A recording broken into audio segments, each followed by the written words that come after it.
आइए आज प्रारंभ पंच दिवसीय राम कथा का प्रथम दिन और प्रथम बेला। सबसे पहले ये समझें कि कथा क्यों सुनते हैं, कथा क्यों सुनना चाहिए। अगर कथा न सुने तो जीवन में कौन सी कमी रह जाएगी जो दूसरे किसी साधन से पूरी नहीं हो सकती। इसका महत्व समझे, आवश्यकता समझे, महत्व समझे।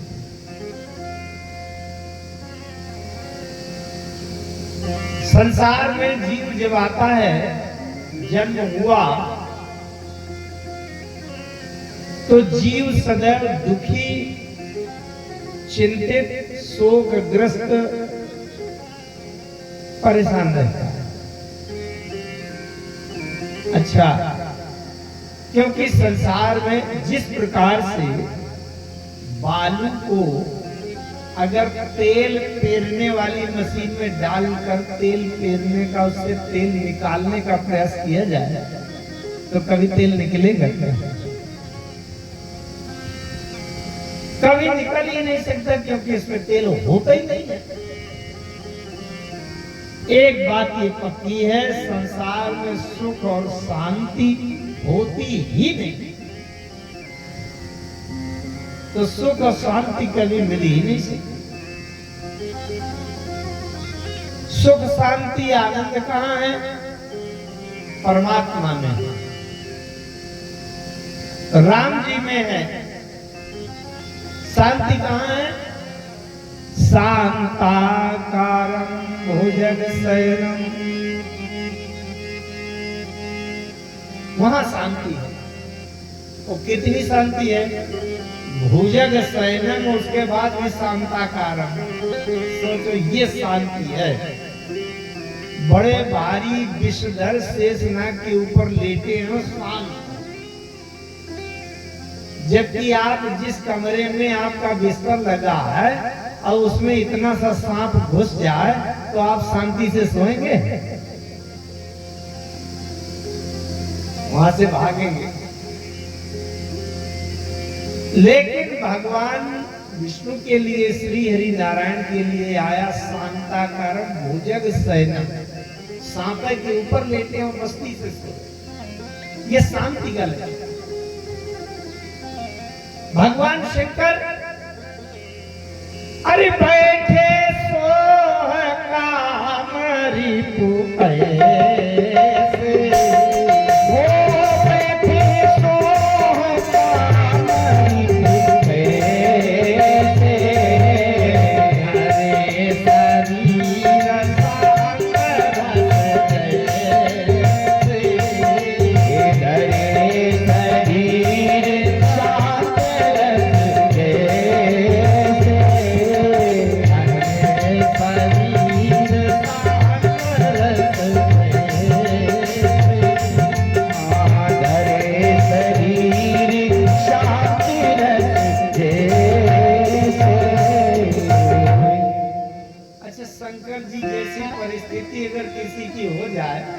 तो कभी शांति रहेगी?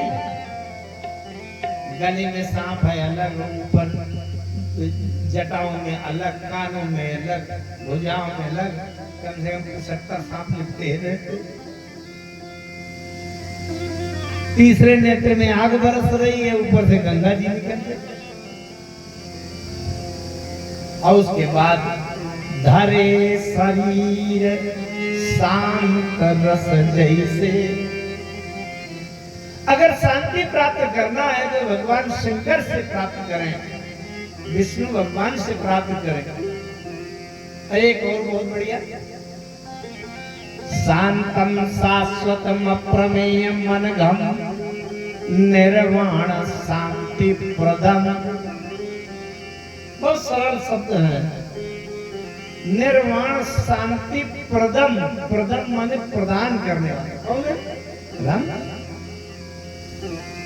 जो स्वयं शांत है, शांति दे देते हैं, वो केवल राम जी। कथा क्यों सुनते हैं? अगर शांति प्राप्त करना है तो उनसे संबंध बनाना पड़ेगा। संबंध बनाने का केवल एक ही उपाय है, एक ही विकल्प है। अच्छा, वैसे तो भगवान आपको मिलेंगे नहीं कि पकड़ के उनके चरणों में लिपट जाओ। तो उनकी चर्चा, उनकी गाथा, उनका नाम यहीं से समर्पण करना पड़ेगा। फिर एक स्थिति आएगी कि भगवान प्रकट होंगे आपके प्रेम के वश में होकर के। और इसी धरती, इसी क्षेत्र नैमिषारण्य में प्रकट भी हुए हैं जो पहले कभी देखा नहीं गया किसी के द्वारा। वो मनु जी महाराज के प्रेम और तपस्या समर्पण में बन करके वो अव्यक्त परमात्मा प्रकट हुए। शांति प्राप्त करना है, सुख आनंद प्राप्त करना है तो हमें जहां आनंद मिलता है वहां से संबंध बनाना पड़ेगा। अच्छा, आपको पेट्रोल लाना है तो पेट्रोल पंप में इससे संबंध बनाना पड़ेगा क्या? पेट्रोल पंप जाना पड़ेगा, वहां 200-500 रुपया देना पड़ेगा तो पेट्रोल मिलेगा। अगर पेट्रोल पंप में जाओ, इधर उधर भटकते रहो तो कहां से मिलेगा? दूध अगर लाना है तो डेयरी में जाना पड़ेगा तभी दूध का पैकेट मिलेगा। इसी तरह अगर आनंद प्राप्त करना है तो आनंद केवल एक ही जगह होता है। संपूर्ण ब्रह्मांड के अंदर आनंद दूसरी जगह होता ही नहीं, केवल एक ही जगह होता है। किसी को पता है कि आनंद कहां मिलता है? अरे जो आनंद सिंधु सुख राशि, जो आनंद सिंधु सुख राशि, जो आनंद सिंधु सुख राशि, जो आनंद सिंधु सुख राशि, करते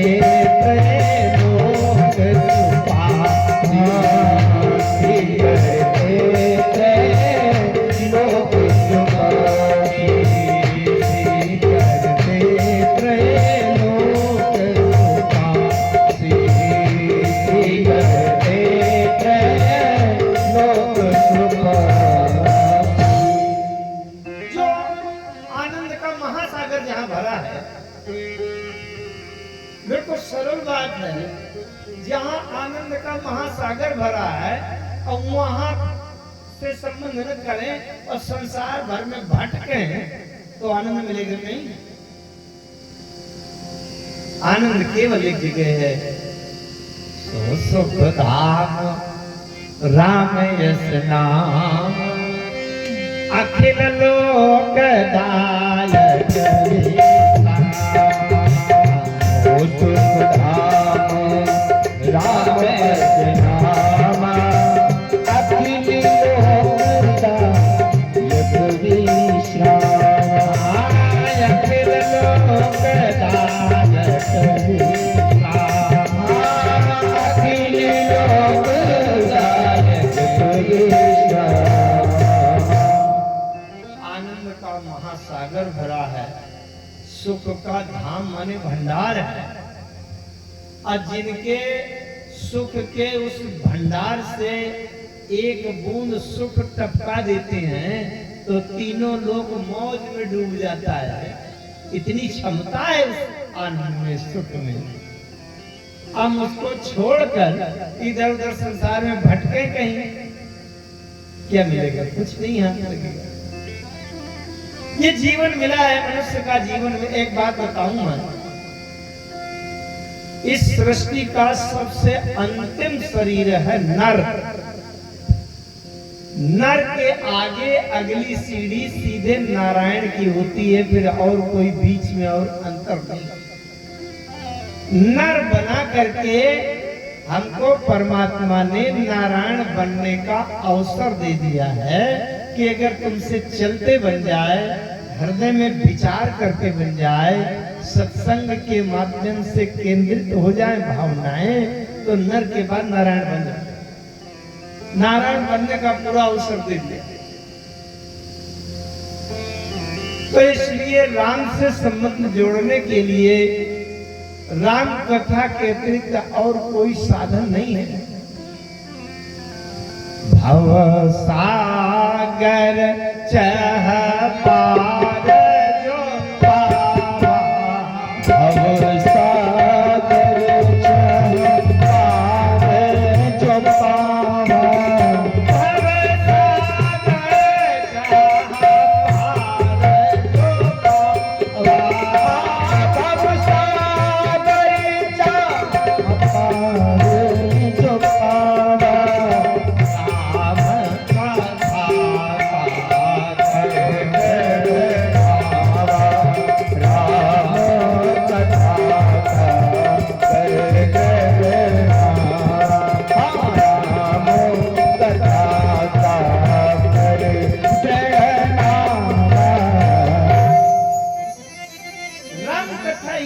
मजबूत दृढ़ विश्वसनीय नौका है जिसके ऊपर बैठ करके भवसागर को जीव पार हो सके। इसके अलावा और कोई उपाय है नहीं इस संसार में मनुष्य के। इसलिए कथा सुनते हैं, राम कथा भगवान शंकर ने बनाई। रचि महेश निज मानस राखा, पाई सुसंग सेवा सन भाखा। रचि महेश निज मानस राखा, पाई सुसंग सेवा सन भाखा। पाई सुसंग सेवा सन भाखा, पाई सुसंग।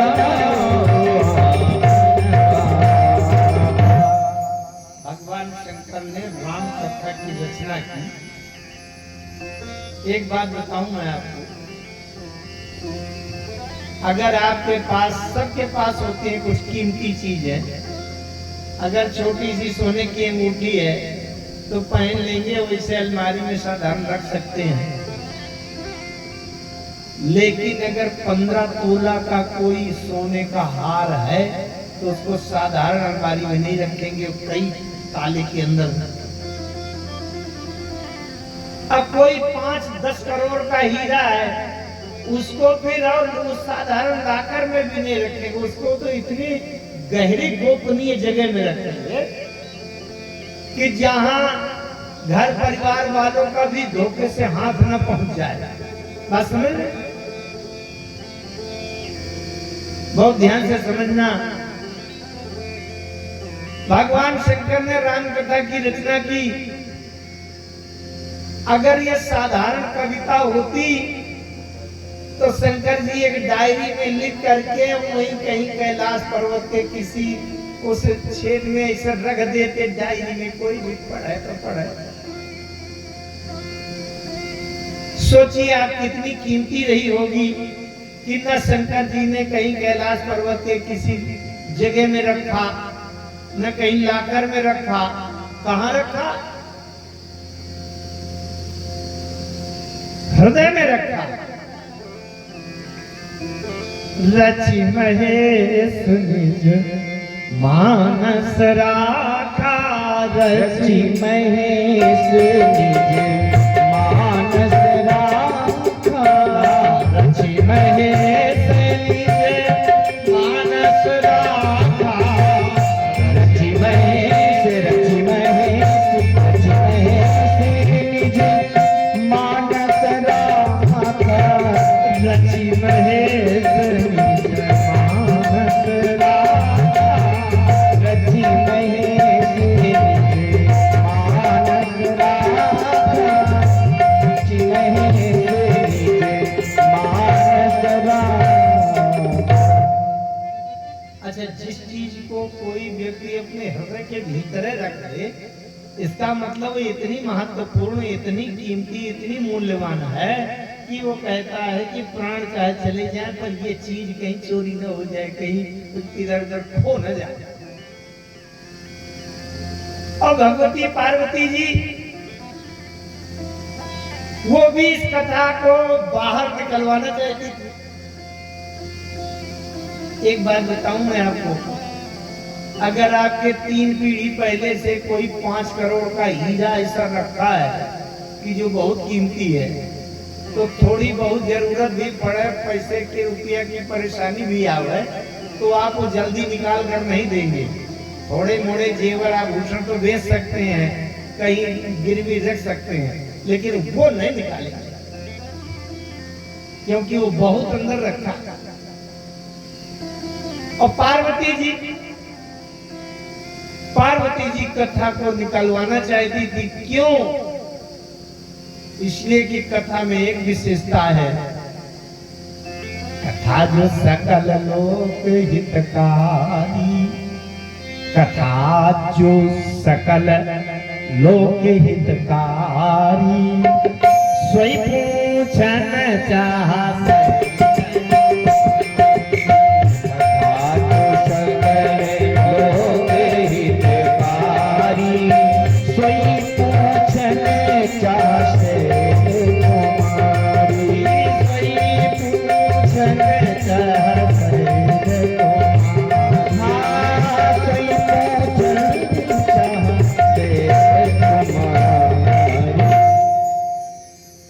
एक बात ध्यान से समझिएगा, कथा के अलावा और कोई दूसरा उपाय सकल लोक हितकारी नहीं हो सकता।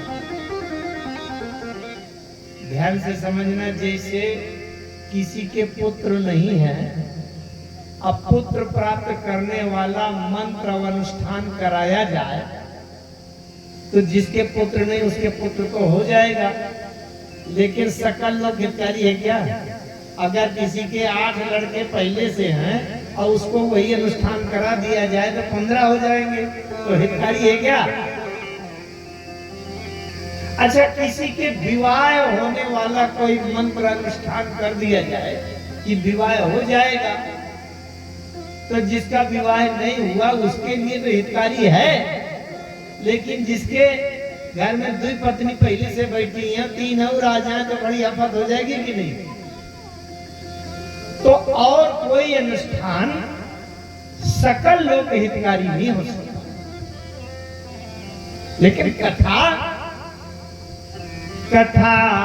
जो सकल लोक हितकारी, कथा जो सकल लोक हितकारी, कथा जो सकल लोक हितकारी, कथा जो सकल लोक हितकारी, सोई पूछन चाहत कुमारी, सोई पूछन चाहत कुमारी, सोई पूछन चाहत कुमारी। पार्वती जी भगवती जगदम्बा ने इस संसार में मनुष्यों के ऊपर बड़ा कल्याण किया, उपकार किया। और एक बात और बताऊं, अगर पिताजी के पास पुरानी बड़ी वाली पूंजी चुपचाप रखी है, 5 करोड़ 10 करोड़ का हीरा, तो लड़का चाहे जितना कहे कि निकाल दो, हमें बेचना है और ये धंधा व्यापार करना है, पिता नहीं निकालेगा। लेकिन अगर उनकी पत्नी कहेंगी कि सुनो, अब जब लड़का जान दे रहा है और लड़के नहीं रहेगा तो क्या करोगे, हीरा रखकर इसमें निकालो, पत्नी ही निकलवा सकती है। पार्वती जी ने भगवान शंकर के हृदय से वो कथा निकलवाने का बहुत बड़ा उपकार किया। हम जैसे बुद्धिहीन, दीनहीन सभी पुत्रों के ऊपर कृपा करने के लिए पार्वती जी ने ऐसा प्रश्न किया जिससे कथा निकली है।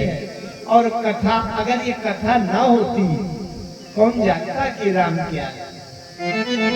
कथा से ही ये सबको जानता है। और राम के बिना इस संसार में न कहीं सुख है न कहीं आनंद है। सही बुद्धिमान चतुर वही है जो राम जी से अपना संबंध जोड़ ले। अच्छा, एक बिल्कुल साधारण सी बात बताऊं, बड़ी सरल। अगर किसी का मामा, फूफा या मौसिया प्रधानमंत्री हो जाए तो उसकी बुद्धिमानी इसी में है कि अपने मौसिया से संबंध बनाए रखे। अरे बात समझ में आ रही है? बिल्कुल सरल की नहीं।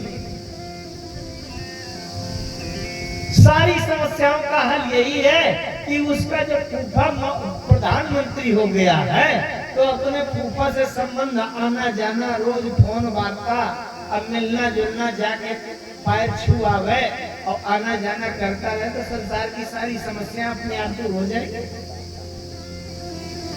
कितनी सरल बात है, इसमें कुछ कठिनाई है क्या? तो ये तो साधारण से प्रधानमंत्री का मैंने उदाहरण दिया। और राम जी क्या है? असंख्य अखिल ब्रह्मांड नायक राम जी हैं। अगर समस्याओं से छुटकारा पाना चाहते हैं तो राम जी से संबंध बनाए रखो, रोज का फोन मिलाते रहो, रोज का मिलना जुलना करते रहो, चिट्ठी पत्री भेजते रहो। राम जी से संबंध जोड़ने का केवल एक ही उपाय है, उनका गुणानुवाद करो, उनकी कथा, उनके स्वभाव, उनकी दयालुता, उनका सामर्थ्य, ये समझो तो हृदय से समर्पण का भाव निकलेगा। यही राम जी से संबंध बनाने का एक मात्र।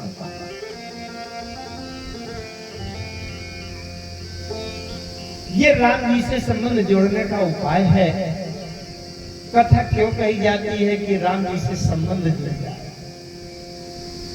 संसार में सभी जीव दीनहीन हैं, किसी के पास अपनी सामर्थ्य नहीं है। अरे सामर्थ्य की बात कहूं कि अगर राम जी की कृपा की नजर जरा सी टेढ़ी हो जाए तो एक श्वास भी अपने हाथ में नहीं है कि लौटा के हम अपना हृदय धड़का सके। अच्छा, राम को कैसे हम समझे, कैसे जाने और कैसे संबंध जोड़ें, इस बात में कथा याद आ रही है। एक बार क्या हुआ, मानसे की बात करता हूं, बाहर से नहीं। सती जी का शरीर भस्म हो गया जब अपने पिताजी के यज्ञ स्थल में।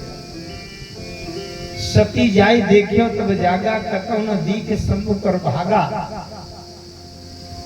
तब वहां उन्होंने योग अग्नि में अपना शरीर देह भस्म कर दिया।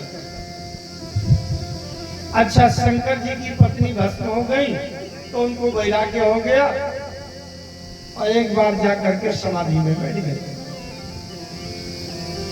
समाधि में बैठ गए और उतने में तारक नाम का दैत्य हुआ, उसने तपस्या किया। ब्रह्मा जी प्रसन्न हुए। ब्रह्मा जी ने कहा, वरदान मांगो, तुम्हारी तपस्या से मैं बहुत प्रसन्न हूं। तारक ने कहा, तो हमारी कभी मृत्यु न हो, ये वरदान दीजिए।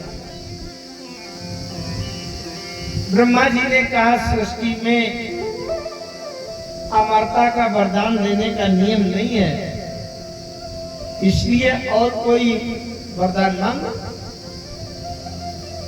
तारक दैत्य ने मांग लिया कि शंभु शुक्र संभूत सुत यही जीते रन सोई। शंभु शुक्र शंभु। शंकर जी की जब पत्नी ही भस्म हो गई है तो शंकर जी के शुक्र माने वीर्य से जो पुत्र पैदा हो जाए उसी से मेरी मृत्यु हो सके, बाकी और कहीं से ना। अब बताओ, ये असंभव काम हुआ। जब पत्नी ही नहीं है, सती जी भस्म हो गई। शंकर जी जाकर के समाधि में बैठ गए। देवताओं ने कामदेव को बुलाया और कामदेव से कहा कि ऐसा करो। अब तारक दैत्य को वरदान मिल गया और तारक दैत्य पूरी सृष्टि में बड़ा आतंक किए था। तो अब सभी देवताओं ने इकट्ठा होकर के विचार किया और विचार करके कामदेव को बुलाया पठवा काम जाई शिव पाई पठवा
जा करके शंकर जी के ऊपर आक्रमण करो।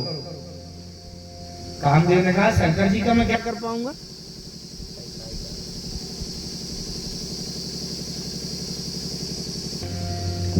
कामदेव ने कहा मैं भगवान शंकर का क्या कर पाऊंगा? देवताओं ने कहा कि करई क्षोभ शंकर मन माही, शंकर के मन में क्षोभ केवल उत्पन्न कर दी। चलो कोई बात नहीं, कामदेव चला, लेकिन ये निश्चित मान गया कि मेरा विनाश निश्चित है। शिव विरोध ध्रुव मरण हमारा। शंकर जी से विपरीत विरोध करके मृत्यु हो जाएगी। अच्छा, कामदेव गए। पहले तो पूरे संसार में कामदेव ने अपना प्रभाव दिखाया। पूरा संसार सृष्टि जो भी था, संगम करे तलाव तलाई, लता निहार नमई तरु शाखा, तमाम सब कुछ काम बस हो गया। और जब शंकर जी के पास पहुंचे, काम बड़ी जोर से पूरी शक्ति लगा करके शंकर जी के ऊपर अपना प्रभाव डाल दिया। शंकर जी के अंदर भयो ईस मन क्षोभ विषेकी, नयन उधारी सकल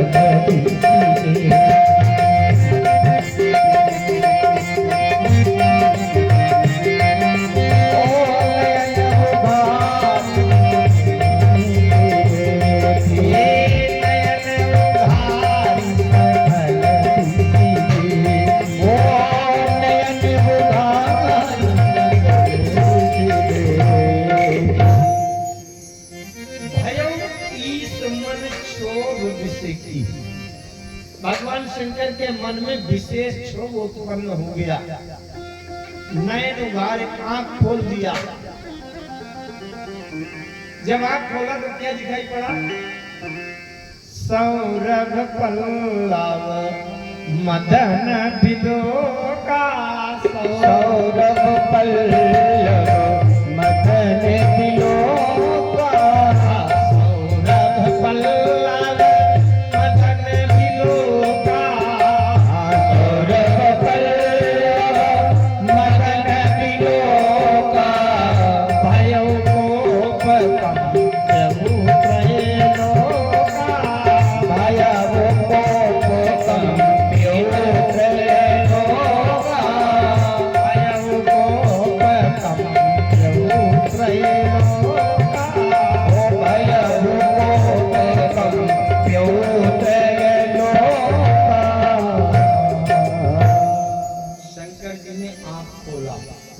शंकर जी समाधि लगाए बैठे थे।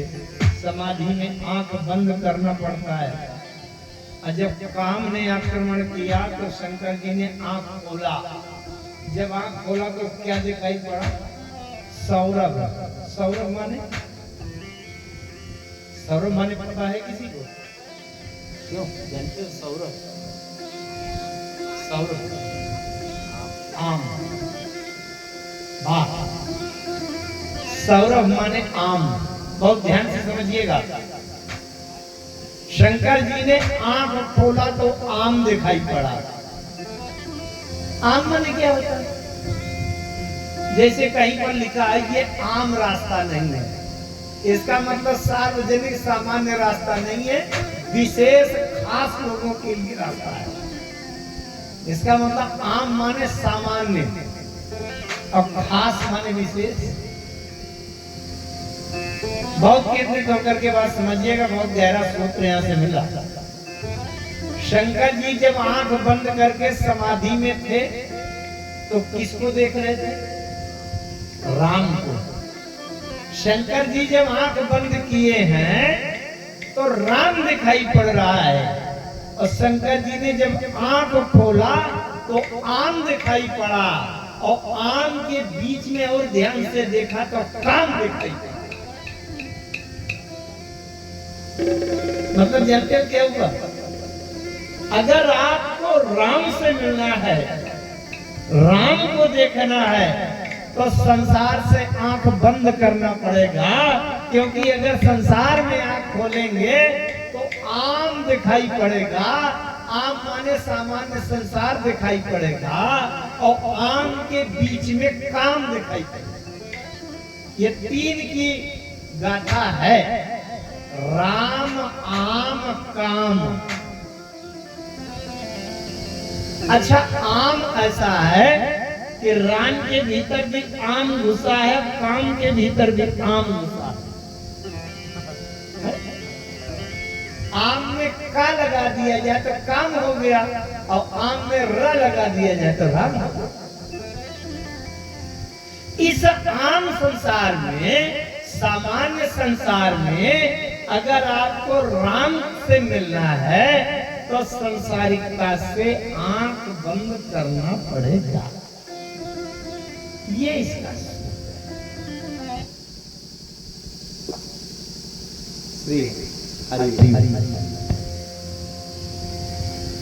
तो ये शंकर जी ये मानो शिक्षा दे रहे हैं, अगर राम से मिलना है तो आंख बंद करो। मैं शंकर भी अगर आंख खोल के देखता हूं तो मुझे आम दिखाई पड़ता है, और आम के बीच में छिपा हुआ काम दिखाई पड़ता है। तो संसार के सामान्य जीव फिर आम काम से कैसे बचेंगे?